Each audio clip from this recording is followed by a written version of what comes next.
Dari kita melihat seperti itu, setiap hari kita melihat, ya akhirnya kita kemudian kita advokasi, kita ajak bareng-bareng pemulihan lahan ya. Ya, itu pasar yang kita adakan setiap 35 hari sekali. Selain itu kami juga bawa beberapa produk dari olahan bambu. Dari itu maka kita akan membangkitkan semangat dari ibu-ibu. Dan kebetulan kami didampingi sama Budiah dari Bali. Selamat datang di edisi spesial podcast kita hari ini yang hadir langsung dari suasana hangat Kenduri Budaya Pangan Lokal Nusantara yang berlangsung di Museum Nasional Indonesia di Jakarta. Hari ini kita akan ngobrol santai, tapi tentunya penuh makna ya, walaupun santai tapi tetap ya ada konten yang akan menginspirasi untuk semuanya yang menyaksikan podcast kita kali ini. Tema yang diangkat juga unik ini, tentang bambu ya, dari bambu ke bumbu. Nah, tema ini tentunya bukan sekedar permainan kata ya, tapi di sini juga ada cerita tentang bagaimana alam, kemudian budaya dan ekonomi bisa tumbuh secara beriringan. Jadi alam, budaya, dan ekonomi, pemberdayaan ekonomi masyarakat ini ternyata bisa saling beriringan. Kita akan menelusuri dua desa yang nanti menjadi contoh nyata dari harmoni dari ketiga elemen tadi, alam, budaya, dan juga ekonomi, yaitu Desa Bulak Salak yang ada di Cangkringan, Sleman, Yogyakarta, dan Desa Ngargoretno di lereng Bukit Menoreh di Kabupaten Magelang, Jawa Tengah. Sekilas ya, saya akan coba hadirkan dulu tentang background di Bulak Salak dan juga Ngargoretno. Di Bulak Salak ini ada hutan bambu yang tentunya lestari. Kalau kita bilang hutan bambu itu pasti indah begitu ya. Dan di sana menghadirkan ruang ekonomi budaya. Ada pasar bambu kegiatannya, kemudian ada juga wisata edukatif yang dikelola bareng-bareng sama warga ya. Sementara di Ngargoretno ini juga tidak kalah menarik ya, yang pagi ini juga akan kita hadirkan perbincangannya. Di sana ada konservasi bukit dan bahkan ada kegiatan peternakan kambing etawa ya. Dan ini justru menjadi gerbang untuk menuju kesejahteraan dan edukasi wisata yang berbasis masyarakat. Lagi-lagi ini basisnya masyarakat sekitar ya. Dan langsung saja kita akan menyapa dua bintang tamu yang sudah hadir di podcast kita hari ini. Yang pertama ini ada Mas Eko Wiyarto yang merupakan Ketua Kelompok Tani Bulak Salak Cangkringan ya. Mas Eko, apa kabar Mas Eko? Baik Mbak. Kabar baik. Alhamdulillah. Sudah bermalam berapa lama ini di Jakarta? Dari malam Jumat. Malam Jumat ini hari Minggu, berarti 2 hari, 2 malam ya. Oke. Dan yang kedua ini ada Mas Soim Setam. Ini dari Desa Ngargoretno di Bukit Menoreh, Kabupaten Magelang ya. Betul. Oke, betul ya, Kabupaten Bukit Menoreh itu sebelah mana nih? Bukit Menoreh itu sebelah baratnya Kulon Progo Yogyakarta, sebelah sisi timurnya Purworejo. Oh, oke. Di atas Borobudur. Di atas Borobudur. Jadi sebetulnya deketan ya, walaupun beda provinsi ya. Beda, Pak Eko ini di Gunung Merapi, saya di perbukitan Menoreh. 2 jam ya. Oke, 2 jam itu kalau ukuran Jakarta itu deket Mas. Kalau ukuran Jakarta itu 1 jam, 2 jam itu masih dekat. Satunya di Jawa Tengah, satunya di daerah istimewa Yogyakarta. Tapi dua-duanya ini punya ini ya kesamaan ya, dalam arti ini tadi melestarikan wilayah yang tadinya apa rusak, betul ya? Yang tadinya rusak, ada area pertambangan, tambang pasir kalau di Bulak Salak, kemudian yang di Ngargoretno tambang marmer. Oke. Dan kemudian itu yang menjadi kiprah dari Mas Eko dan juga Mas Soim ini ya untuk melakukan konservasi di lahan-lahan tandus tadi. Saya mungkin mulai dari Mas Eko dulu nih. Mas Eko boleh disampaikan dong ini tentang Bulak Salak ya. Kenapa akhirnya Mas Eko juga berani untuk mengambil langkah melakukan konservasi terhadap lahan yang tadinya sudah rusak akibat galian pasir ya Mas Eko? Boleh monggo cerita Mas Eko. Ya, selamat siang Mbak. Saya dari lereng Merapi sebelah selatan. Mungkin kalau yang sudah terkenal itu mungkin Mbak Marijan ya di daerah sekitar itu. Ya, karena mungkin sedikit cerita untuk Bulak Salak. Memang di Cangkringan itu adalah basisnya galian C atau tambang pasir. Yang mana tambang pasir itu memenuhi kebutuhan dari Jogja dan juga Jawa Tengah Mbak. Sampai ke Semarang, sampai ke Solo itu kebutuhan pasir disuplai dari lereng Merapi sebelah selatan, khususnya Cangkringan. Jadi kenapa kita berani untuk mengambil langkah mengkonservasi, artinya mengkonservasi lahan yang ada di sana, karena kita lihat keprihatinan kita melihat hamparan bekas tambang yang begitu luas dan tidak terpakai dan malah jadi areal pembuangan sampah. Tahun berapa itu Mas? Tahun berapa itu? Itu sekitar tahun 2000, penambangannya setelah Krismon sekitar 97-98, kami konservasi mulai dari 2013. Jadi keadaan sudah sangat-sangat parah dan di situ tidak ada satu orang pun yang suka untuk berjalan apalagi menetap di situ. Karena hamparan batu, hamparan cadas yang sudah begitu parah, sehingga tidak ada kanopi atau naungan di situ. Jadi itu adalah tanah yang sangat luas dan sangat tidak bermanfaat Mbak, karena sudah diambil pasirnya. Dari kita melihat seperti itu, setiap hari kita melihat, ya akhirnya kita tergugah juga sama teman-teman yang ada di Bulak Salak untuk mengkonservasi lahan tambang tersebut. Dan alhamdulillah sekarang sudah menjadi hutan bambu yang sangat sejuk dan enak untuk jalan di sana. Rindang ya? Ya, rindang dan banyak oksigen tentunya. Itu berarti sejak kapan? Sejak tahun berapa? 2013 mulai penanaman bambunya? 2013 itu kita baru mulai gotong royong dengan cangkul, dengan sekop, dengan sengkrong, dengan angkong, alat sederhana apa yang ada di kampung kami. Dan itu berjalan selama kurang lebih 3 tahun gotong royong itu untuk memulihkan lahan tersebut. Jadi karena ini pakai alat manual dan kita kerjakan juga cuma setiap hari Minggu, karena di hari-hari aktif itu tentu saja akan mengganggu aktivitas masyarakat dan juga akan mengganggu roda ekonomi masyarakat, maka kita ambil di hari Minggu dan itu berjalan sekitar 3 tahun Mbak, baru terlihat bisa kita tata tapi belum bisa kita tanami karena di situ rupanya cuma bandak sama cadas. Jadi kalau kita mau nanam kita harus impor dulu tanah dari luar tambang itu. Diuruk gitu? Ya, bukan diuruk. Pas yang akan kita tanami itu kita support pakai tanah. Oh, oke. Jadi kalau tidak kita support pakai tanah, nggak bakalan hidup karena kita tak nanam bambu di atas batu mana bisa hidup. Kecuali ada media tanahnya walaupun sedikit gitu. Kok kepikirannya bambu waktu itu, Mas Eko? Ya, karena bambu adalah salah satu tanaman yang kita amati itu konservatif sekali Mbak. Jadi di lahan sekritis apapun, walaupun kurang nutrisinya, dia akan hidup walaupun hidupnya nggak sesempurna di tanah yang subur. Tapi setelah kita tanam, bambu itu akan memupuk dirinya sendiri dengan apa ya? Dia akan banyak mengikat air dari air hujan karena akarnya itu berbentuk spons, jadi dia akan mengikat air yang ada di setelah musim hujan. Dan juga dia akan memupuk dirinya sendiri dari guguran daunnya itu menjadi sersah bambu dan itu menjadi kalau di tempat kami salah satu pupuk yang sangat bagus dan itu dihasilkan oleh batang bambu itu sendiri. Berarti nanam bambu itu cepat ya? Ya kalau di lahan subur mungkin 3 tahun kita sudah bisa panen, tapi di lahan kami belum bisa. Butuh berapa lama waktu itu? Ya dari 2013 kita mulai konservasi dan mulai juga menanam, mulai terlihat menjadi sebuah hutan itu sekitar 2018-19 Mbak.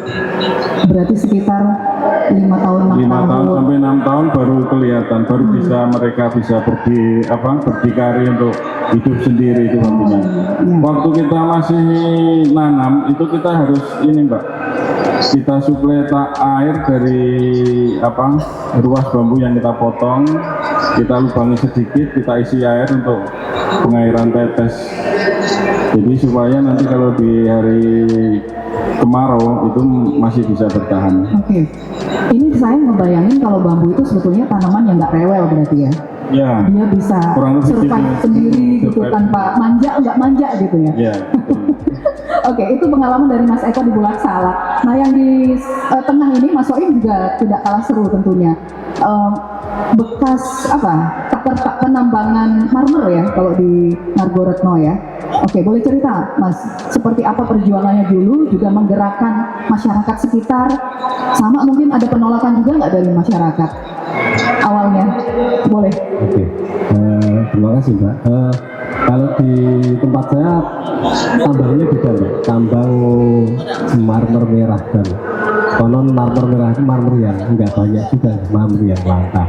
Nah kami mencoba marmer yang memang dari sisi lain marmer itu kan duit juga, karena kalau ditambang tinggal dipotong sudah menghasilkan duit, tapi di sisi lain kita tinggal di atas marmer tersebut, sehingga kami mengkonservasi 70 hektar lahan yang memang kebetulan tidak ada tanah negara kalau di tempat kami itu tanah warga.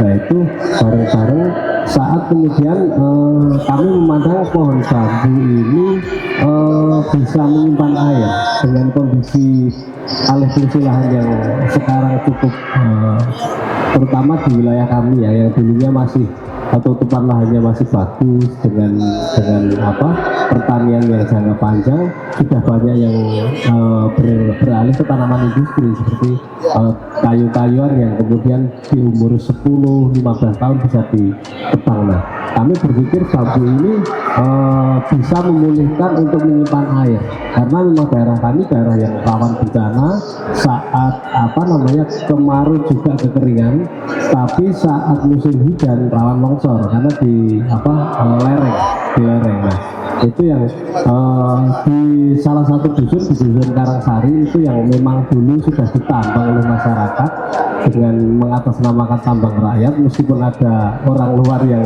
masuk juga. Itu kemudian kita advokasi, kita ajak bareng-bareng pemulihan lahan yang sekarang sudah menjadi taman arboretum. Ada sekitar 11 jenis bambu yang kita taruh di situ menjadi edukasi buat anak-anak dan buat generasi, karena memang bambu itu kita butuhkan tapi kita nomor 2 kan kalau di desa itu. Kadang-kadang saja ini sebenarnya kita butuh bambu tapi tidak diprioritaskan. Nah, dengan kami bareng masyarakat disupport juga oleh Yayasan Kehati dari Jakarta dan juga FKDKP itu juga melakukan konservasi di 27 hektar itu sudah penanamannya sudah 10.000 batang sampai saat ini. Ini di tahun yang ketiga. Itu sejak kapan berarti konservasi dilakukan? Konservasi bambu itu sudah kami lakukan di 3-4 tahun sampai 2025 ini. Ya. Dan itu sudah terlihat. Kalau tadi kan Mas Eko butuh waktu 5-6 tahun tuh baru. Sudah tapi masih kecil-kecil ya. Masih kecil. Ya. Apalagi kan tanahnya nanti kalau di umur 10-15 tahun mungkin akan terlihat bisa menutupi kawasan yang memang gersang ya. Di lahan marmer itu kalau tadi Pak Eko punya cerita tidak ada pasirnya karena dibawa keluar, kalau di lahan marmer itu tanah itu hanya di atas batu. Jadi meskipun ada tanahnya itu tetap ada, tapi butuh suplai cukup air untuk menghidupi suatu tanaman. Karena kalau musim kemarau itu bisa nolongnya Pak, bengkah itu loh. Bisa sampai pecah tanahnya itu karena saking nggak ada airnya. Itu juga. Oke. retak. Retak. Oh, Tak, karena saking panasnya nggak ada air. iya, iya, iya. Jadi sebetulnya tipe tanahnya juga beda ya di Bisa Sleman kalau dan di Magelang. Pak Eko karena perbukitan Merapi itu pasir. Kalau di tempat saya tanah liat yang tanah itu berada di atas marmer. Ya di sela-selanya marmer aja. Nah itu dia, jadi kita bisa simpulkan kalau yang namanya bambu itu berarti tanaman yang nggak manja itu tadi ya, di kondisi apapun dia bisa tumbuh. Asal juga tepat penanamannya. Kadang-kadang kalau kita nanam di musim-musim yang nggak tepat juga kalau di Menurah akan mati karena memang suplai airnya nggak cukup. Oh gitu. Oke. Nah ini kan sekarang kalau di Ngargoretno tadi Mas Soim sedang berproses ya. Nanti kalau sudah jadi hutan bambu yang rimbun pasti akan menjadi daya tarik yang menarik. Nah kalau Mas Eko ini kan kalau di Sleman tadi ya, di Cangkringan tadi kan sudah jadi nih. Bahkan sampai sekarang ada wisata edukasi juga di sana, wisata edukasi alam dan ada pasar bambu juga ya. Hari Minggu apa tuh Mas Eko? Minggu Kliwon. Nah ini minggu apa nih hari ini? Hari ini minggu loh. Iya, tapi bukan Minggu Kliwon, masih tanggal 9. Oh, minggu bukan minggu Kliwon ya? Iya, tanggal 9 November nanti. Pasar Jawa ya. Oh, itu pasar sorpring namanya. Sorpring. Apa itu sorpring? Sor itu di bawah, pring itu bambu. Nisor. Nisor. Nisor. Nisor Ya. itu pring kan. Oh, pring itu bambu. Iya, Oh. betul. Namanya sorpring itu nisor pring. Iya. Jadi itu apa? Pasar-pasar seperti apa sih Mas Eko? Ya, itu pasar yang kita adakan setiap 35 hari sekali. Yang di situ kita akan mengangkat pangan lokal yang ada di Mblasala, dan itu dikerjakan oleh ibu-ibu yang ada di Mblasala. Murni entrepreneurnya itu warga Mblasala. Contohnya apa Mas? Nah, jadi di situ kita seandainya gini, jadi itu kita ambil dari hasil yang ada di Mblasala. Contohnya empik, ketela, terus ada Umbi-umbian gitu ya? umbi-umbian, ada pisang, terus ada lodeh yang dari rebung, terus risoles, ada jadah tempe yang khas dulu, tapi bukan yang kayak di Kaliurang ya, yang sudah paketan gitu. Jadi tempat kami jadah tempenya itu harus pakai iris. Kalau ada orang beli baru diiris. Oh. Jadi yang kayak tempo dulu gitu. Dari itu maka kita akan membangkitkan semangat dari ibu-ibu, dari mereka nanam empek, mereka nanam ubi, kita nanam apa ya, umbi-umbian, itu langsung bisa dipasarkan dalam bentuk makanan yang sudah siap saji. Begini pasar bambu di Bulak Sawah ini kan sudah terkenal ya. Orang dari mana-mana biasanya datang pas hari Minggu apa tadi Kliwon. Kliwon ya, Itu betul. pagi, siang, sore, malam.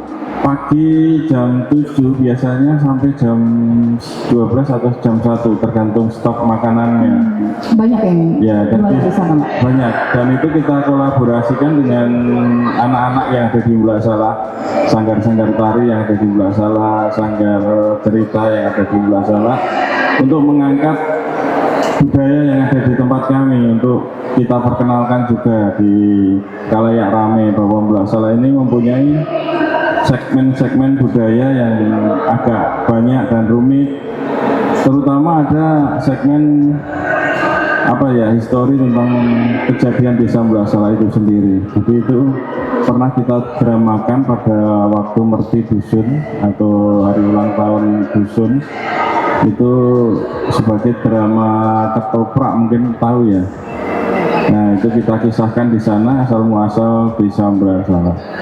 Dan itu setelah apa ya, setelah dulu sebelum pandemi sempat banyak banget pengunjungnya, cuman setelah pandemi kita merangkak lagi dari kecil, dan alhamdulillah sekarang sudah mulai ramai lagi Mbak. Dan apa, jajanan pasar yang ada di sana itu rata-rata jam 11, jam 12 sudah mulai susah. Ya, sudah mulai habis. Best sellernya apa, Pak? Yang paling banyak dicari biasanya apa? Ya jajanan lokal itu ada, mungkin kalau saya bilang bahasanya ada jangan lompong, jangan lodeh, jangan Jangan itu sayur ya? Kalau iya ada. sayur bahasa kami itu jangan ya, Ya. tapi bukan jangan tidak ya, tapi sayur. Jadi di situ ada jangan lodeh, jangan lompong, Dari terus rebung juga itu ya? lompong itu dari batangnya keladi. Oh, oke. Talas. Terus ada dari itu daun pepaya, terus ada jangan empik, jeduk empik, cemplon, terus ada ini bergedel, terus ada gakak tiwul juga kita adakan di sana, cepit, terus cenil yang dulu pernah ada jajanan Tempo dulu yang dari ketela yang berwarna-warni itu Mbak. Yang pakai kelapa itu ya? Iya, yang pakai kelapa itu. Iya. Wah, ini menarik ya. Jadi mungkin bisa dicatat ini bagi yang nonton podcast kita ya. Tiap minggu Kliwon, Iya. kalau ada waktu, Ya, kalau pas mampir di Jogja, monggo mampir di Pasar. Wisata Bambu Belasala atau Pasar Sorpring. sorpring. Insya Allah dapat keseniannya, dapat makanannya murah dan enak, dan dapat oksigennya tentunya. Wah, itu dia. Nggak bisa dicari di tempat lain tuh kalau Ya, kayak itu gitu. karena bambu adalah salah satu penghasil oksigen yang terbesar dan juga penyerap CO2 yang terbesar. Makanya kalau saya nongkrong di hutan bambu itu sampai sore nggak kerasa Mbak. Adem sih memang Nah, di situ. enak. Anginnya juga bisa kita nikmati ya. Dan istimewanya itu nggak ada nyamuknya Mbak. Nggak ada nyamuk gitu, Ya. padahal rindang seperti Ya, itu ya. betul. Oh, oke. Baik, kalau sekarang Marga Retno di Bukit Menoreh masuk ini. Ada kegiatan apa ini? Setelah konservasi, saya juga tertarik nih sama topi yang jenengan pakai ini. Nanti Ini apa ini? nah setelah konservasi sebenarnya bambu di wilayah kami ini ada juga Pak. Sebelum kita menggalakkan untuk mengkonservasi bambu sebenarnya ada, hanya tadi kami sampaikan di nomor 2 kan, jadi kalah dengan tanaman-tanaman yang lebih produktif lainnya. Nah, saat ini kami konsentrasi mendampingi pengrajin-pengrajin bambu untuk karena kebetulan daerah kami dekat dengan Borobudur, terus kemudian di Borobudur kan ada banyak banget desa-wisata yang ada di Borobudur. Di kawasan Lereng Menoreh juga tumbuh wisata-wisata yang dikelola masyarakat. Nah, kami mencoba menjadi supplier untuk souvenir yang bagi wisatawan yang berkunjung di sana, terutama dari olahan-olahan pangan lokal maupun bambu pangan lokal. Kami juga bawa setan ini nanti Mbak, di sini nanti bisa diicipi langsung, kemudian bisa dinikmati langsung. Selain kami juga diundang di acara ini, juga kami bawa setannya di sini. Apa aja kalau ini? Kalau selain olahan pangan lokal itu ada keripik-keripik seperti keripik singkong, kemudian tales, berbagai macam olahan dari singkong ya, ada getuk yang sudah jadi awetan yang jadi keripik. Betul-betul Kalau namanya jet colet, kalau di tempat kami itu jet colet. jet colet. Iya, Kok bisa? itu getuk dari singkong yang sudah Dipisahkan. dikeringkan, terus kemudian digoreng. Oh, Ya, jadi kami hanya bawa produk-produk yang kering karena sudah dari tanggal 13 sampai di sini. Nah, selain itu kami juga bawa beberapa produk dari olahan bambu seperti topi. Nanti kita dapat topi juga. oke. Ini seperti topi yang Iya. dipakai Mas Sob. Terus kemudian Handmade itu ya? iya. Dibuat sama tangan-tangan. Itu ibu-ibu yang ada di sana Surga. Kemudian kami mencoba bikin bambu laminasi juga untuk kap lampu yang nanti bisa ada di sini. Oke. Itu sih. Dan Kalau karena kambing etawa tadi? kambing etawa sebagian mungkin bisa dikatakan 90% warga kami ini berbudidaya kambing. Nah, kambing etawa itu kambing ras Purworejo yang kemudian karena kemiringan tanahnya sama, terus iklimnya sama, kami mencoba membudidayakan dan ternyata berhasil. Itu lebih ke produksi susu yang lumayan banyak, dan untuk edukasi wisata karena kambingnya yang memang relatif. Kalau kami peternak ya ganteng, terus kemudian yang yang indukan juga cantik gitu lah, sehingga kambing itu kita langsung berinteraksi dengan tamu, bahkan perah susu kambing langsung diminum di kandang.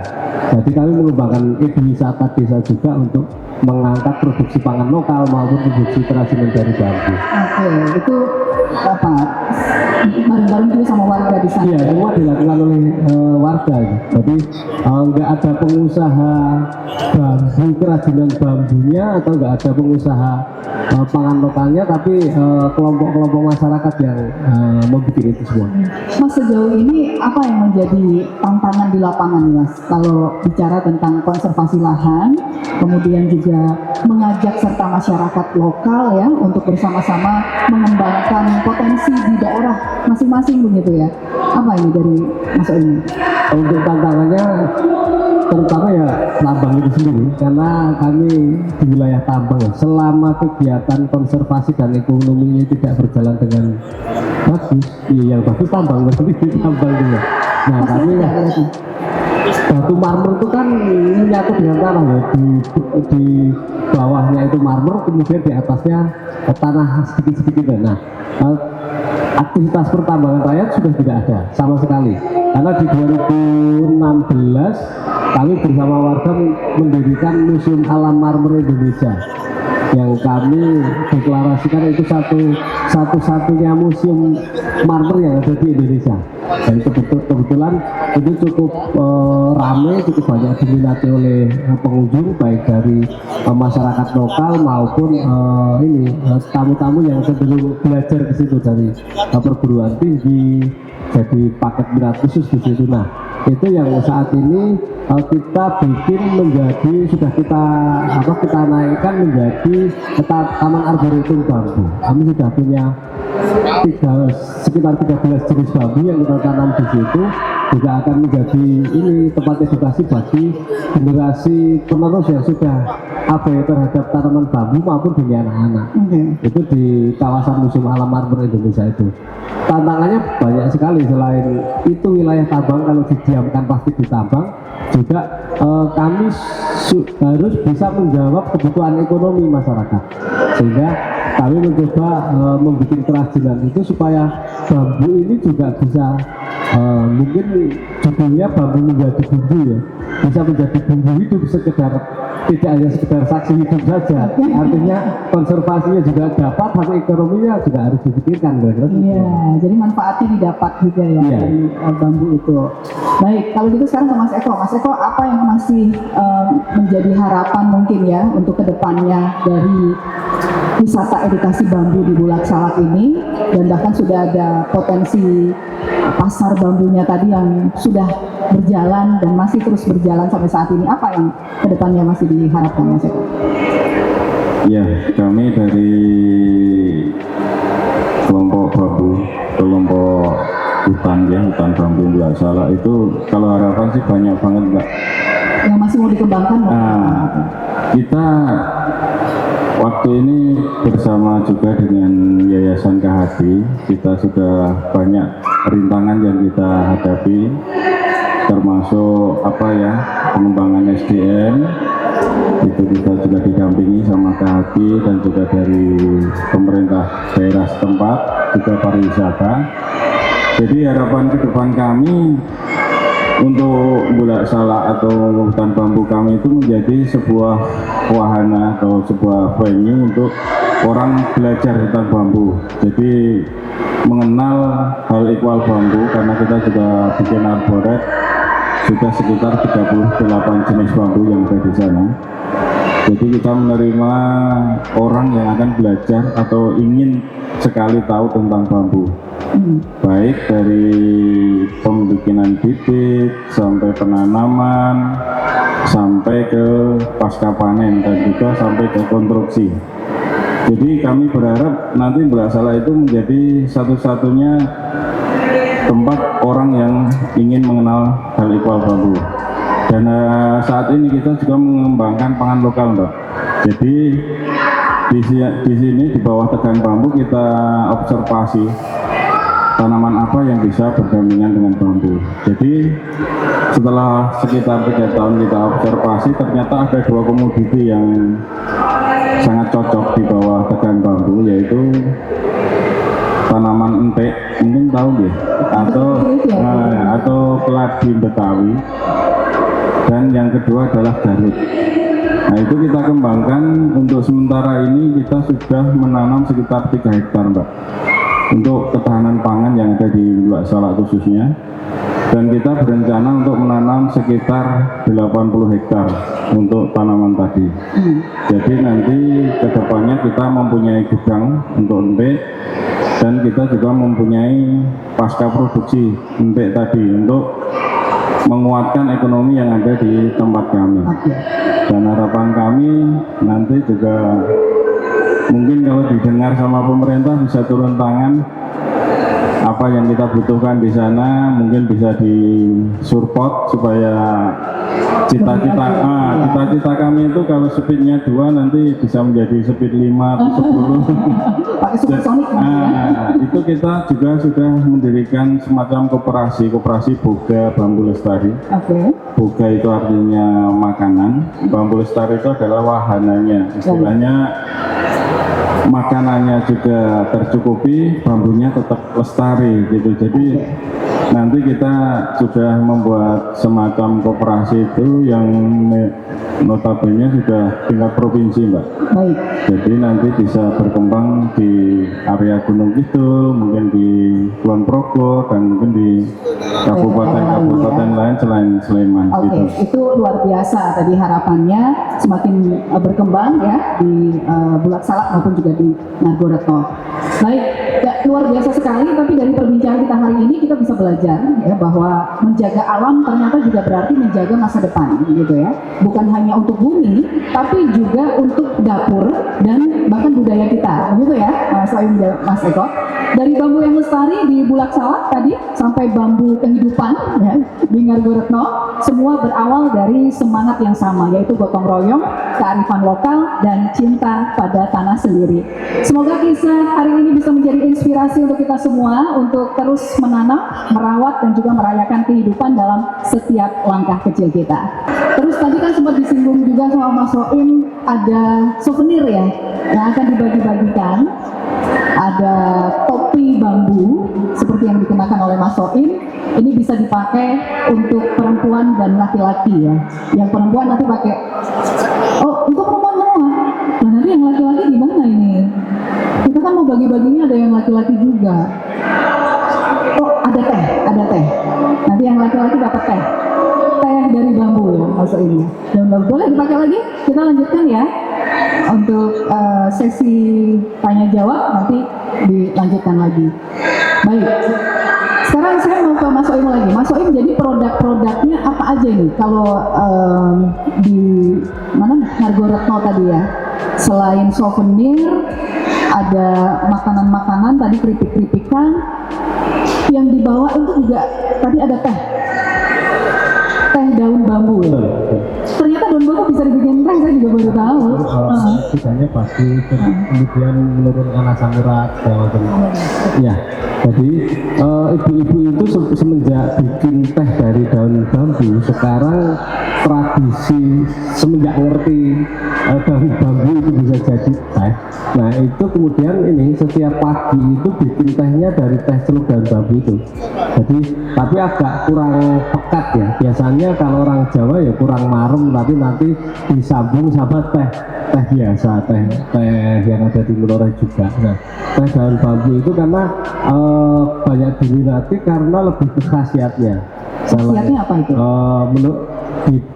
Menurunkan asam urat, kemudian antioksidannya bagus. Sekarang menjadi tradisinya ibu-ibu di Dusun Karangsari itu minum teh daun bambu itu. Mas, kalau teh biasa itu dari daun teh pilihan, ya ini kayak iklan ya. Dari daun teh pilihan itu kan biasanya yang ada pemilihan daun, kriteria daunnya gitu. Kalau daun bambu ini yang bisa dibikin teh yang mana? Yang intinya yang higienis, karena daun bambu kan banyak banget. Iya, yang di bawah-bawah itu ada daun bambu. Bukan ya? Nah, cuman yang memang daun bambu pilihan juga, cuman yang dengan kriteria higienis dan karena yang sangat melimpah banget dan babi dan itu kemudian disangrai juga, disangrai kayak bikin teh biasa itu kemudian sudah di packing jadi kayak teh seduh itu. Teh celup gitu ya. Teh celup, teh kantong-kantong itu ya. Betul. Iya. Oke. Selain itu juga produk bambu sebenarnya yang paling banyak hampir setiap warga itu punya seperti ini, kursi bambu. Oh iya, ini kursi. Meja bambu. Itu masih menjadi tradisi warga desa itu masih pakai kursi-kursi seperti ini. Nah, kemudian karena di tempat kami itu dekat dengan Borobudur, dekat dengan tempat-tempat wisata yang ada di perbukitan Menoreh, kami mencoba bikin souvenir yang bisa dibawa pulang. Nah, seperti halnya topi seperti ini, kemudian ada kap lampu, terus yang kecil-kecil seperti kayak gasingan. Tapi kami nggak bawa gasingan di sini. Mainan. Ya mainan anak-anak gitu. Ya. Selain itu juga olahan bambu yang langsung dimakan itu rebung, berbagai aneka olahan dari rebungnya. Tapi kami juga nggak bawa yang olahan masakan basah karena repot nanti. Resiko ya. Resiko. Nggak bisa masak di sini juga. Iya. Tapi biasanya dibikin apa kalau olahan rebung? Berbagai macam olahan seperti kayak Tadi sayur lodeh ya, Mas Eko kan enak juga kan? sayur lodeh, kemudian keripik rebung ada juga. Oh iya, bisa ya. Nggak tahu kemarin bawa, nggak tahu masih atau enggak, tapi kemarin bawa. Terus kemudian ini apa seperti sayur-sayuran yang biasanya daging kayak apa itu yang santannya sampai dibikin aku lupa namanya. Rendang itu juga dari rebung kamu. Jadi kita inovasi dagingnya kita ganti, tapi itu yang by request yang untuk kunjungan wisata desa. Itu vegetarian enak tuh, bisa tuh ya. Yang nggak makan daging-dagingan. Betul. Dan aku tuh sampai nggak tahu kalau ini dari rebung karena memang bumbu-bumbunya bumbu-bumbu rendang asli gitu ya. Iya. Hanya penggantian dagingnya dari rebung. Bahannya tadi Iya. dari rebung. Tapi teksturnya sudah cukup empuk sih. udah cukup. Tapi kan ada kriuknya karena bukan dagingnya asli. Iya. Tapi lumayan lah ya yang vegetarian yang Ibu-ibu itu pintar banget. Jadi dapat ilmu dari mana? sekarang banyak dikembangkan ilmu itu malah kiblatnya dari TikTok sama YouTube sama ibu-ibu ya. Ibu-ibu desa itu kalau dikasih PR, ayo kita masak dengan inovasi rebung, berbahan rebung dengan inovasi bebas, itu mereka pintar sendiri karena sekarang teknologinya juga sudah cukup bagus. Biasanya kita dengan metodologi lomba masakan pangan lokal berbahan rebung, terus mereka dapat apresiasi di saat event-event desa. Itu menjadi salah satu treatment kami untuk mengembangkan pangan lokal yang ada mengembangkan sekaligus mengenalkan kepada khalayak umum maupun anak-anak kita sendiri. Oke. Kalau kalender eventnya kapan ini? Kalau ada lomba-lomba, ada nggak? Kemarin biasa bulan Sapar itu yang kayak film yang kami kirim di Kemenbud ya, itu kami punya ruat rawat Menoreh. Tapi untuk hampir setiap event-event desa kami menggunakan isu-isu bambu pangan lokal itu untuk kegiatan-kegiatan mengenalkan kepada generasi generasi dan lingkungan yang ada di sana. Berarti ini sudah masuk kalender rutin ya, Sapar ya kalau ada.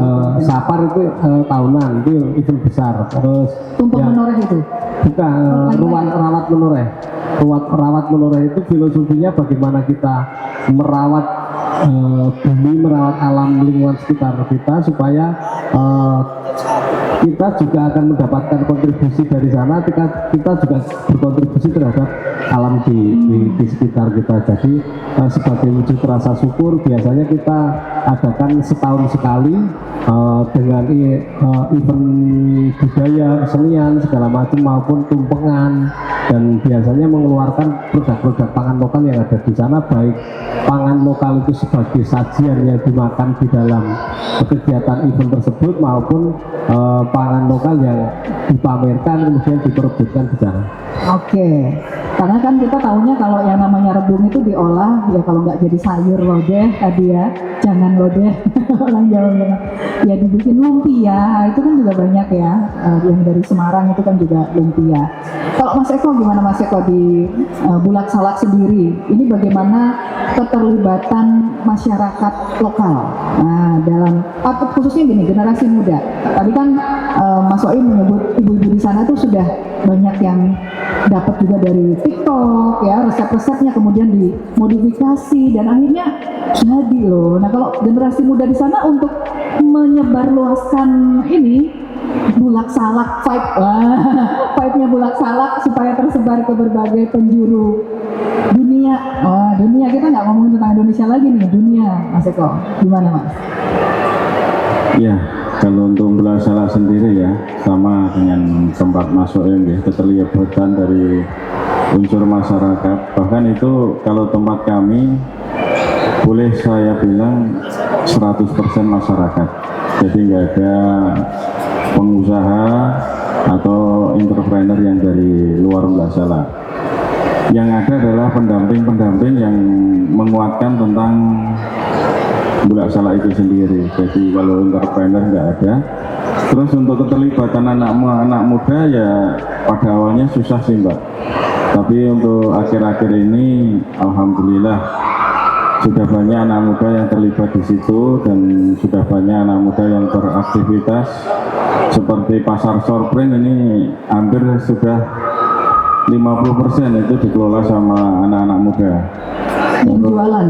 Bukan, yang apa? yang merorganisasinya, mengkoordinirnya itu. Kalau waktu itu awal-awal saya dan kawan-kawan inisiator dan juga untuk mengatur. Sekarang alhamdulillah anak-anak muda sudah mau terlibat.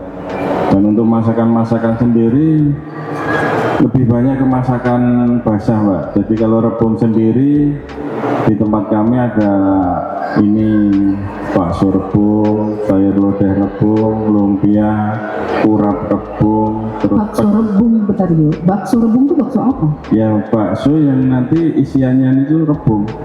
Tapi ada dagingnya juga Mas? Ya tergantung, ada yang mau dikasih daging, ada yang enggak. Jadi ada sensasi kres-kresnya ya? Rebungnya di tengah, nah kayak bakso isi gitu loh Mbak. Iya, iya. Terus juga ada urap rebung, ada pecel rebung gitu. Jadi bakwan rebung juga ada. Jadi kami sarankan semua masakan basah yang di situ seandainya masih bisa disisipkan dengan bahan rebung, kita sarankan untuk disisipkan bahan rebung. Jadi itu, terus semua anak muda juga ada yang sudah terlibat dalam pasar untuk apa ya, berjualan, membuat makanan dari berbahan dasar pangan lokal dan juga dari rebung itu sendiri. Dan untuk up ke media tadi yang dengan tanyakan, sekarang era media sosial. Ya itu memang kita pasrahkan sama anak-anak muda gitu Mbak. Tapi kalau nggak suka manis ini juga bisa ya, tawar. Tawar. Ya. Saya mau bagi satu dulu. Nanti karena sisanya saya pengen ada kuis supaya seru. Yang masih di situ boleh nanti gabung di sini ya. Akan ada kuis. Kita seru-seruan yang sambil lihat olahan pangan lokal yang di display di situ. Ini ada satu topi. Ada, ini berarti untuk cewek ya, Mas Soim ya? Iya. Kalau yang cowok nanti dibuka kan nggak apa-apa ya? Cowok sudah. Iya, tinggal dibuka ini ya bunganya. Dibuka bunganya. Kalau kami masih pakai bambu daun, bambu tali itu, bambu apus ya, pring apus, bambu apus biasa. Dan kebetulan kami didampingi sama Budiah dari Bali, dari difasilitasi oleh Berhati yang mempertemukan kami. Dulu kami nggak tahu juga Bu kalau daun bambu itu bisa jadi teh. Dan setelah belajar dengan Budiah yang dari Bali 1 tahun yang lalu, kemudian testernya juga langsung dilakukan oleh ibu sebelum kita berani bawa publis keluar, diminum sendiri dulu diminum oleh ibu terutama yang maaf ya yang sudah ibu-ibu yang sudah lansia ternyata kok enak di badan. Nah, baru kita mulai produksi ini. Jadi dampingannya dari Prof. Diah dari Bali yang dibawa oleh Hati ke tempat kami dan sekarang sudah mulai membudidaya itu di desa kami. Mas, berarti jenis-jenis bambu itu banyak ya? Banyak banget kalau tapi Pak Eko sebut Iya, makanya. bila salah itu ada 30 berapa? 30 lebih. Kalau di saya baru punya 13 di Taman Arboretum saya karena masih 3 tahun ini kami bikin arboretum. Yang membedakan apa itu jenis-jenisnya? Beda sih antara ada bambu betung itu bambu yang gede yang bisa buat tiang rumah, terus kemudian bambu apus itu bambu tali, kemudian bambu wulung itu yang hitam seperti ini, banyak banget lah itu. Yang untuk biasa furniture ini bambu apa? Ini wulung, spring wulung nih. Bambu itu yang kayak gitu. Ini bambu kuning. Bambu Ini kuning. bambu apus biasa yang jadi tiang ini hanya di yang itu kendali yang jadi apa yang jadi nah ini yang jadi dikasih daun seperti ini kendali. Oh, jadi banyak ya macamnya ya. Oke Mas Ramadan ya, untuk menanam bambu karena dari lahan kritis atau dari lahan yang tidak subur itu kami mempunyai beberapa pengalaman. Jadi kami juga membina dari Sinar Mas Indobara yang bekas tambang batu bara yang ada di Kalimantan. Itu beda tempat, beda suasana, beda perlakuan Mas. Jadi mungkin yang diterapkan di Mulasala tidak akan sama dengan yang diterapkan di tempat lain, tempat Mas mungkin. Kita bisa melihat situasi tanah itu sendiri, apakah itu tanah itu gambut, atau tanah itu payo, atau mungkin tanah itu di dekat di dekat laut yang asin, itu tentunya tidak akan sama. Terus perlakuan bambu itu sendiri, yang jelas yang dibutuhkan bambu adalah unsur hara dan juga air. Jadi bisa kita lihat nanti di situ itu yang kurang apanya. Kalau tanahnya atau unsur haranya berarti kita impor tanah kayak di tempat saya.